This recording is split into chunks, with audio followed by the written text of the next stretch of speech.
Welcome back rockers. Movie की कहानी को मध्यकालीन युग में इंग्लैंड देश में सेट किया गया है और मूवी की शुरुआत में एक राजा की सुंदर बेटी को दिखाया जाता है जिसका नाम लेडी मारियन होता है और वो अपने शाही बाथरूम में गाना गा रही होती है। तभी उसकी नौकरानी ब्रॉमहिल्डे आती है और उसको तैयार होने को कहती है और जब लेडी मारियन बाथटब से बाहर आती है तब हमें पता चलता है कि उसने एक लॉक पहना हुआ है जो उसके पिता ने उसे बुरे लोगों से बचाने के लिए लगाया है। पर दुर्भाग्य से उस लॉक की चाबी गुम हो जाती है और मारियन काफी समय से उस इंसान को ढूंढ रही होती है जो इस ताले को खोल सके। फिर अगले सीन में हम देखते हैं कुछ इंसानों का ग्रुप जो हिप हॉप गाने पर डांस कर रहा होता है और उसमें से एक डांसर गाना गाते हुए बताता है कि कैसे प्रिंस जॉन और उसके शेरिफ ने इंग्लैंड पर कब्जा कर लिया और वहां के लोगों पर गलत तरीके से बहुत ही ज्यादा टैक्स लगा दिया है। इसके बाद जेरूसलम देश की एक जेल में हमें इस मूवी के लीड को दिखाया जाता है जिसका नाम रॉबिन हुड है और रॉबिन हुड को धर्म के नाम पर युद्ध करने के लिए गिरफ्तार कर लिया गया है और उसे एक जेल में मुख्य कमरे में ले जाया जाता है। तभी उनमें से एक गार्ड उससे पूछता है कि तुम्हें यहाँ किसने भेजा है, पर रॉबिन कुछ नहीं बोलता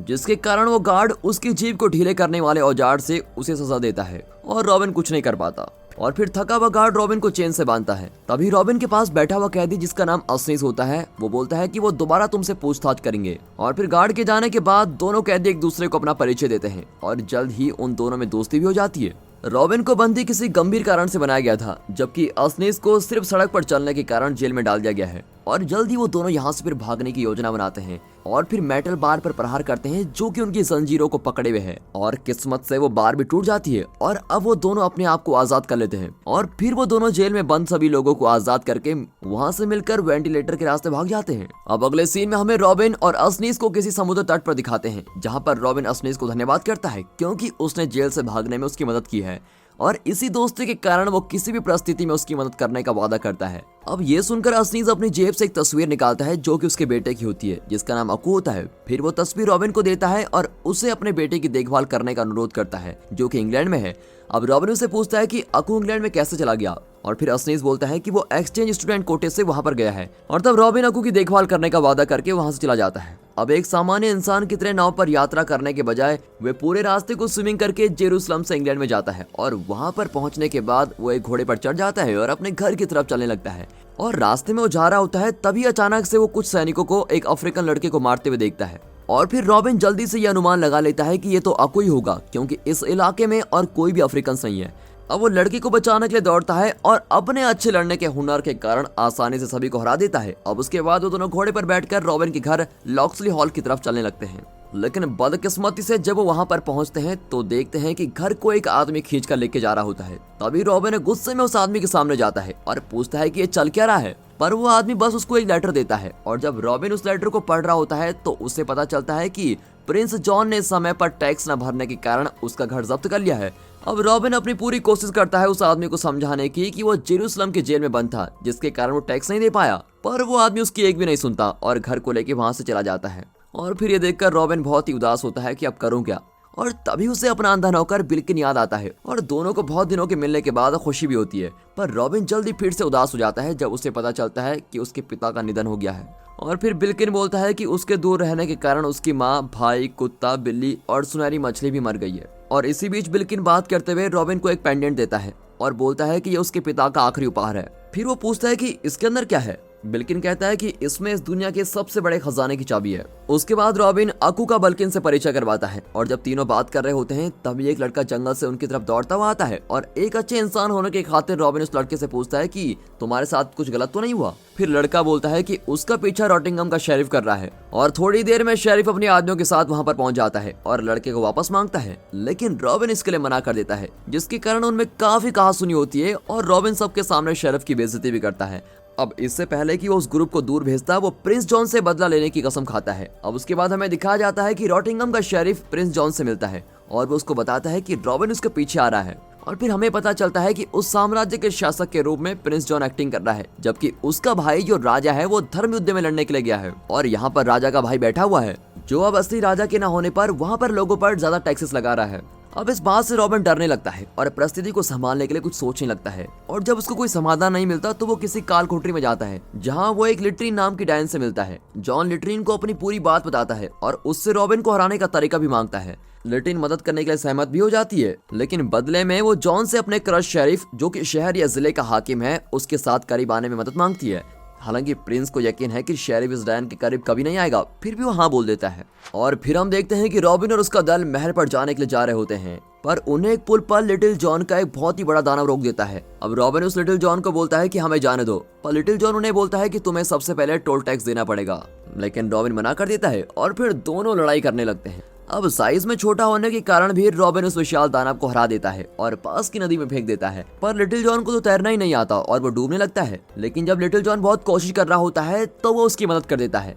जिसके कारण वो उस लिटिल जॉन का भरोसा जीत लेता है और उसे अपने टीम में शामिल कर लेता है। अब जाने से पहले लिटिल जॉन उसे अपना सबसे बड़ा दोस्त बोलता है और चाकू चलाने में एक्सपर्ट होने के कारण वो किसी भी चीज को हवा में 2 टुकड़े कर सकता है। और अपना परिचय देने के बाद वो 5 लोगों का ग्रुप प्रिंस जॉन के महल के अंदर जाना शुरू करते हैं। अब अगले सीन में हम देखते हैं कि प्रिंस जॉन और शेरिफ महल के अंदर एक पार्टी कर रहे होते हैं और जल्दी जॉन की भतीजी लेडी मारियन भी उन दोनों के साथ शामिल होती है और उत्सव को देखने लगती है। अब शेरिफ मारियन की सुंदरता के कारण उसको छेड़ना शुरू कर देता है, लेकिन वो तो उस पर कोई ध्यान ही नहीं देती। तभी जॉन एक मरे हुए सुअर को अपने कंधे पर लेकर अंदर घुसता है और उसे शाही टेबल पर गिरा देता है। जॉन और शेरिफ ये देखकर बहुत ही गुस्सा होते हैं, पर मारियन को एक बहुत ही अच्छा लगता है और वो उससे प्रभावित भी होती है। फिर रॉबिन अपना परिचय मारियन को देकर उसके हाथ पर किस करता है और गुस्से में आकर शेरिफ रॉबिन को लड़ने के लिए चुनौती देता है और फिर रॉबिन शेरिफ से फ्लोर को साफ कराता है और इसीलिए तभी प्रिंस अपने पहरेदारों को बुलाता है। अब रॉबिन कुछ देर तक तो बहादुरी से लड़ता है, लेकिन पहरेदार अधिक संख्या में होते हैं और जब कोई उम्मीद नजर नहीं आती तब रॉबिन के ग्रुप के लोग अंदर घुसते हैं और पहरेदारों पर हमला करना शुरू कर देते हैं और कुछ ही समय में वो सभी बुरे लोगों को वश में करके लेडी मारियन के साथ साथ वहाँ सभी को प्रभावित कर देते हैं। अब जाने से पहले रॉबिन जॉन को चेतावनी देता है कि वो टैक्सेस को कम कर ले, नहीं तो अगली बार उसको खत्म कर देगा वो। अब अगले सीन में लिटिल जॉन लड़ने के लिए कुछ आदमियों को इकट्ठा करता है, पर रॉबिन अपने बोरिंग भाषण के कारण किसी को भी प्रभावित नहीं कर पाता। अब ये देखकर अक्कू आगे बढ़ता है और अपना चश्मा फेंकता है और एक बड़ा इंस्पायरिंग भाषण देता है जो कि 3 वर्ड्स का होता है और ये सुनकर लोगों की भीड़ बहुत ही खुश हो जाती है और वे रॉबिन के साथ उस इंग्लैंड के अत्याचारी राजा के खिलाफ लड़ने के लिए बिल्कुल तैयार हो जाते हैं। फिर अगली सुबह सभी लोग रॉबिन हुड्स की तरह तैयार होकर बिल्कुल ट्रेनिंग शुरू कर देते हैं और रॉबिन उन सभी को ट्रेनिंग में लीड करता है, पर उन लोगों में कुछ तो फाइट में इतने खराब होते हैं कि वो डमीज को भी नहीं हरा पाते। और अब वहाँ महल में दिखाते हैं तो शेरिफ रॉबिन को मारने के लिए इटालियन माफिया डॉन गिबोवानी को बुलाता है। गिबोवानी अपने साथ 2 साथियों को लाया है, एक है म्यूट असासिन जिसका नाम है डर्टी इजो और दूसरा है फिल्थी लूका जिसने तीरंदाजी में सबसे ज्यादा स्वर्ण पदक जीते हैं। और फिर काफी बातचीत करने के बाद वो दोनों इस नतीजे पर पहुंचते हैं कि रॉबिन को तीरंदाजी की प्रतियोगिता के लिए बुलाएंगे जहां पर फिल्थी उसको मार देगा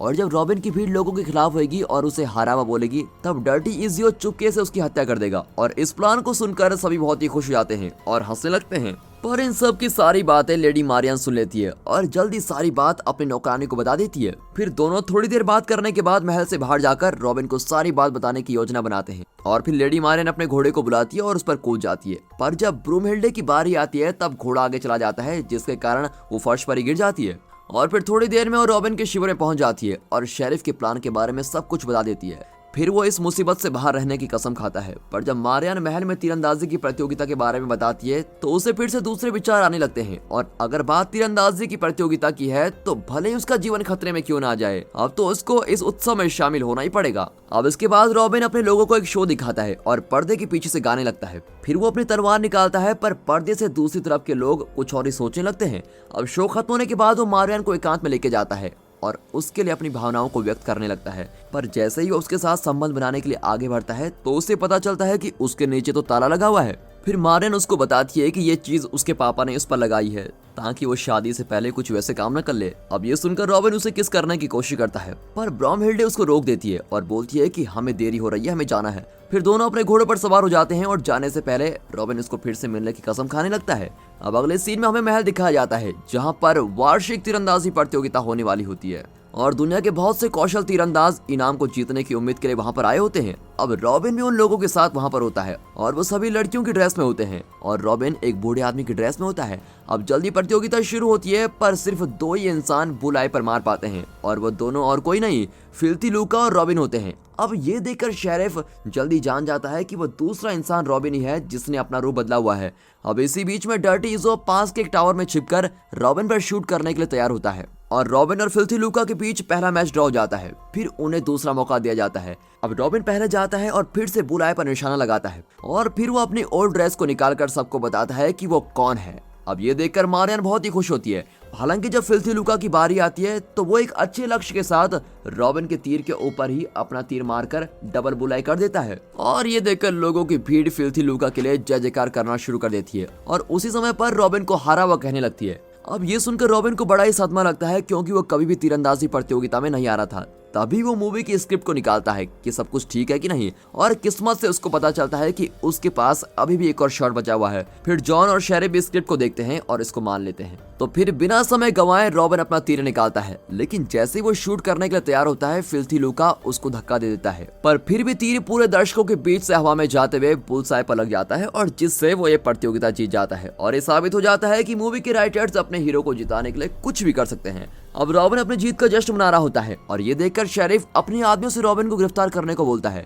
अब ये देखकर लेडी मारियन डर जाती है और शेरिफ से शादी करने के लिए तैयार हो जाती है, पर अगर वो रॉबिन को जाने दे। अब शेरिफ उसकी बात मान जाता है और उसको छोड़ देता है। फिर वहाँ पर शादी की तैयारियां शुरू हो जाती है। अब अगले सीन में दिखाते हैं तो जल्लाद रॉबिन की गर्दन में फंदा लगा देता है ताकि मारियन का मन न बदले और फिर जल्दी शेरिफ अपनी मंत्री के साथ आता है। अब उसके बाद मारियन एक खूबसूरत ड्रेस में होती है और उसके साथ उसका चाचा प्रिंस जॉन भी होता है, जिसके कारण रॉबिन को सब कुछ पता चल जाता है और जैसे ही शादी का समारोह शुरू होता है तो शेरिफ तुरंत शादी की प्रतिज्ञा के लिए बोल देता है। पर जब मारियन की बारी आती है तो वो हिचकिचाती है और तभी हम वहाँ पर अकू को देखते हैं और वो एक तीर की मदद से रॉबिन की रस्सी को काट देता है, जिसके साथ ही एक लड़ाई शुरू हो जाती है। जैसे ही रॉबिन की आदमी पहरेदारों से लड़ाई शुरू कर देते हैं। अब वहाँ पर इस तरह अफरा तफरी मच जाती है और शेरिफ मारियन को पकड़ लेता है और जबरन उसे अपने कमरे में लेकर उससे प्यार करने की कोशिश करता है, पर जैसे ही वो आगे बढ़ता है तो उसे उस पर एक लॉक दिखता है और फिर शेरिफ एक ड्रिलिंग मशीन लेकर आता है और ताला तोड़ने का बड़ा ही प्रयास करता है, लेकिन वो टूट ही नहीं पाता। और तभी रॉबिन कमरे में आता है और शेरिफ को लड़ाई के लिए चुनौती देता है। अब दोनों आगे और पीछे हो रहे होते हैं और इसी दौरान रॉबिन का पेंडेंट चकनाचूर हो जाता है और उसमें से एक चाबी निकलती है और यह हैरानी की बात होती है कि चाबी ताले पर पड़ते ही उसमें पूरी तरह से फिट हो जाती है, जिसका मतलब है कि मारियन की वर्जिनिटी देश का सबसे बड़ा खजाना है। अब ये देखकर वो सभी विचलित हो जाते हैं, लेकिन फिर जल्दी अपनी लड़ाई को शुरू करते हैं और कुछ समय के बाद रॉबिन गलती से शेरिफ को तलवार मार देता है, जिससे कि शेरिफ फर्श पर घायल पड़ा होता है। अब लिट्रिन उसके पास आती है और कहती है कि उसके पास एक गोली है जो उसको मौत से बचा सकती है, पर वो ये गोली उसको तभी देगी जब वो उससे शादी करने का वादा करेगा। अब कोई विकल्प न होने के कारण शेरिफ मान जाता है और उसको बचा लिया जाता है। फिर लिट्रिन उसको घसीटकर अपने साथ लेके जाती है। अब मूवी के लास्ट सीन में रॉबिन और मारियन सबके सामने शादी कर लेते हैं और तभी राजा अपने युद्ध से लौटता है और अपने भाई की बुराई और क्रूरता की निंदा करता है और फिर वो जॉन को बंदी बनाने का आदेश देता है और रॉबिन को उसकी बहादुरी और वीरता के लिए पुरस्कृत करता है और इससे राजा रॉबिन को घर वापस लौटा देता है और लोगों पर लगे हुए अनुचित टैक्सेस को भी वापस दे देता है। अब इसी के साथ रॉबिन और मारिया एक दूसरे को किस करते हैं और मूवी के पोस्ट क्रेडिट सीन में जब रॉबिन मारिया के साथ प्यार करने की कोशिश करता है तब उसे पता चलता है कि उसके पास जो चाबी है उससे भी ताला नहीं खुलेगा। फिर रॉबिन एक ताला बनाने वाले को बुलाता है और दोस्तों यहाँ पर ये मूवी खत्म होती है। तो दोस्तों इस वीडियो को एक लाइक और चैनल को सब्सक्राइब अभी कर दें और आपकी कमेंट्स भी हमारे लिए बेहद जरूरी हैं और हाँ साथ ही अपने फ्रेंड सर्कल में इस वीडियो को शेयर जरूर कीजिए। And finally thanks for watching.